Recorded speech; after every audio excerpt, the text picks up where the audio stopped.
Hello மையால் எல்லோரும் எப்படி இருக்கீங்க? எல்லோரும் நல்லா இருப்பீங்கன்னு நினைக்கிறேன்.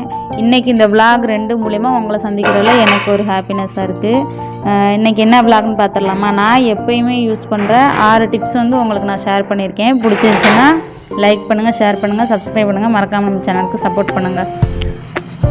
ஃபஸ்ட்டு டிப் என்னென்னு பார்க்கலாமா? ஃபஸ்ட்டு வந்து பசங்களெல்லாம் ஸ்கூல் அனுப்பிச்சிட்டதுக்கப்புறம் தான் நான் வேலை ஸ்டார்ட் பண்ணுவேன். ஏன்னா உங்களுக்கே தெரியும், ஏன்னா ஒரு ரூம் ஒரு கிச்சன் மட்டும்தான் நம்மளோட வீட்டோட அதனால் வந்து பசங்களை ஸ்கூலுக்கு அமுச்சு விட்டதுக்கப்புறம் என்னோடய வேலையை வந்து நான் ஸ்டார்ட் பண்ண ஆரம்பிச்சிடுவேன். ஃபஸ்ட்டு வந்து இந்த பெட்டை தான் ஃபுல்லாக க்ளீன் பண்ணுறது. கட்டில் ஃபுல்லாக பெட்ஷீட்டு தலகாணி எல்லாம் எடுத்து வச்சுட்டு ஒரு தடவை எல்லாத்தையும் உதறிட்டு அதுக்கப்புறமேட்டுக்கு பெட்டை போட்டு எல்லாத்தையும் சரி பண்ணி நான் வச்சுருவேன். அதை ஃபுல்லாக மடித்து வச்சதுக்கப்புறம் பார்க்கவே கொஞ்சம் நீட்டாக இருக்கும் நம்மளுக்கு. ஃபஸ்ட்டு நான் ஃபாலோ பண்ணுறது வந்து இதுதான்.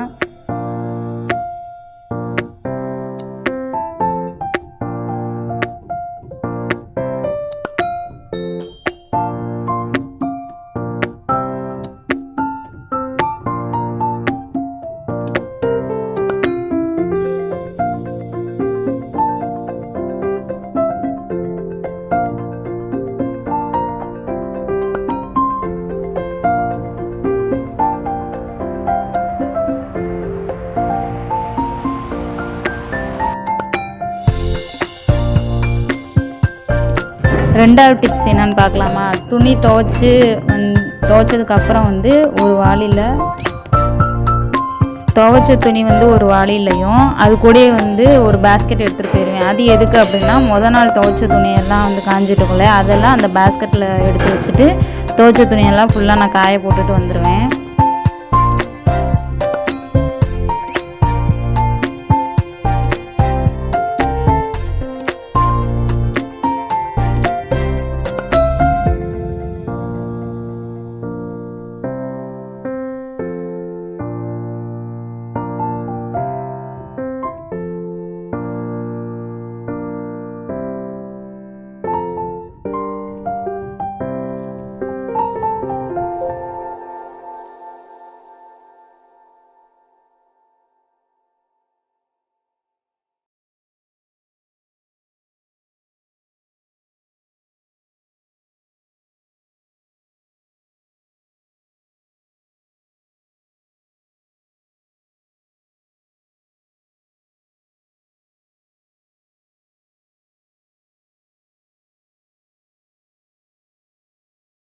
பேஸ்கெட்டில் எடுத்துகிட்டு வந்த துணியை வந்து அப்படியே வச்சிடாமல் உடனே வந்து அதை நான் மடித்து வச்சுருவேன். எப்படி மடிக்கிறது எப்படியுமே நான் இப்படி தான் மடித்து வைப்பேன். எப்படின்னா, தம்பிங்களோட இன்னர்ஸ், தம்பிங்களோட ட்ரெஸ்ஸு, ஷர்ட்டு தனியாக, என்னோடய ட்ரெஸ்ஸஸ் வந்து மாமாவோட ட்ரெஸ்ஸஸ் எல்லாமே நான் தனித்தனியாக மடித்து வச்சுருவேன். தனித்தனியாக மடித்ததுக்கப்புறம் தனித்தனியாகவே ஸ்லாப்பை ஒவ்வொருத்தருக்கும் ஒவ்வொரு சைடு நான் வந்து அரேஞ்ச் பண்ணி வச்சுருப்பேன்.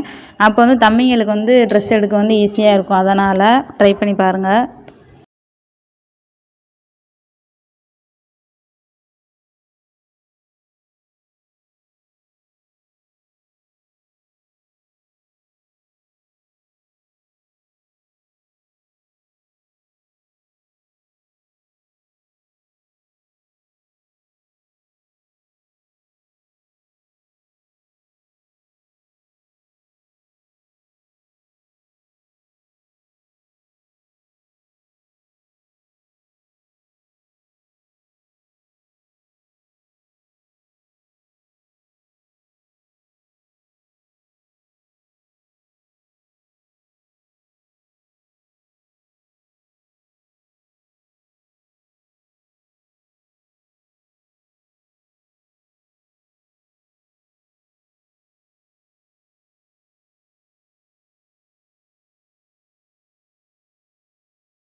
இது வந்து 3வது டிப்ஸ். இது என்ன அப்படின்னு பார்த்தீங்கன்னா, முருங்கைக்கீரை பொடி. இது வந்து நான் யூடியூப்பில் பார்த்து தான் கற்றுக்கிட்டேன். எனக்கு செய்யலாம் தெரியாது. அதை பார்த்து கற்றுக்கிட்டது தான். தம்பிங்க வந்து கீரை சாப்பிட மாட்டாங்க. அதனால் வந்து அதை காய வச்சு பொடி பண்ணி வச்சுட்டேன்னா, அவங்களுக்கு என்ன சாதம் பிடிக்குதோ அதில் போட்டு கிளறி கொடுத்துருவேன். அப்போ வந்து அவங்களுக்கு அது தெரியாது, அவங்களும் சாப்பிட்டுப்பாங்க. இந்த பொடிங்களை வந்து பிளாஸ்டிக் டப்பாவில் ஸ்டோர் பண்ணாமல் கண்ணாடி பாட்டிலில் வந்து ஸ்டோர் பண்ணால் வந்து ஸ்மெல் அடிக்காமல் இருக்கும். அதனால் வந்து நான் கண்ணாடி பாட்டிலில் தான் ஸ்டோர் பண்ணி வச்சுப்பேன்.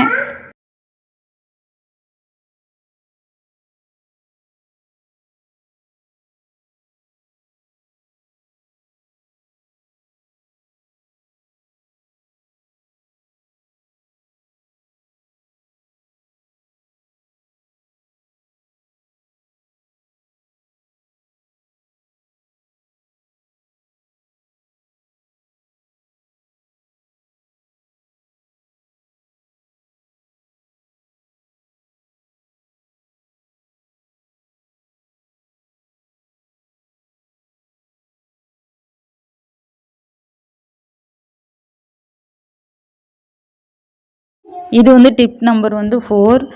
நான் வந்து என்கிட்ட வந்து ஃப்ரிட்ஜ் இல்லைன்னு நான் சொல்லியிருப்பேன் பார்த்தீங்களா. நான் வந்து காய்கறிகள் வந்து இது மாதிரி கூடையில் பேஸ்கெட்டில் தான் ஸ்டோர் பண்ணி வைப்பேன். தக்காளி வந்து சீக்கிரம் ஒவ்வொரு தக்காளி வந்து அழுகிடும், ஈரமாக இருக்கும் அப்படிங்கிறதுக்காக நியூஸ் பேப்பர் போட்டு அது மேலே நான் தக்காளி ஸ்டோர் பண்ணி வைப்பேன். இது மேலே எதுக்கு கருவேப்பிலை, புதினா அதெல்லாம் வைக்கிறேன்னா, நாளைக்கு இன்றைக்கி தான் மாமா வாங்கிட்டு வந்தாங்க, நாளைக்கு எல்லாம் இது பண்ணி சட்னி அரைச்சிக்கலாம் அப்படிங்கிறக்காக. டிப் நம்பர் 5 பார்க்கலாமா. நான் வந்து தம்பிகளை அமுச்சு விட்டதுக்கப்புறம் வந்து பாத்திரம் ஃபுல்லாக எல்லாம் வந்து வாஷ் பண்ணி ஒரு பேஸ்கெட்டில் போட்டு வடிய வச்சுருவேன். நல்லா வடிஞ்சதுக்கப்புறம் அந்த ஸ்டாண்டு ஸ்லாப்பு ஃபுல்லாக எல்லாம் எடுத்து வச்சுருவேன். அப்போ நீட்டாக இருக்கணும். நம்ம ஒவ்வொரு வேலையுமே செஞ்சதுக்கப்புறம் நான் அந்த இடத்த காமிச்சிருக்கேன். எவ்வளோ நீட்டாக இருக்குன்னு நீங்களே பாருங்கள். இந்த வீடியோ பிடிச்சிருந்தா லைக் பண்ணுங்கள், ஷேர் பண்ணுங்கள், சப்ஸ்கிரைப் பண்ணுங்கள். மறக்காமல் நம்ம சேனலுக்கு சப்போர்ட் பண்ணுங்கள். நம்ம பூஜை ரூம் வந்து நான் மாற்றிட்டேன். அடுத்த வீடியோவில் நான் காட்டுறேன். பாய்.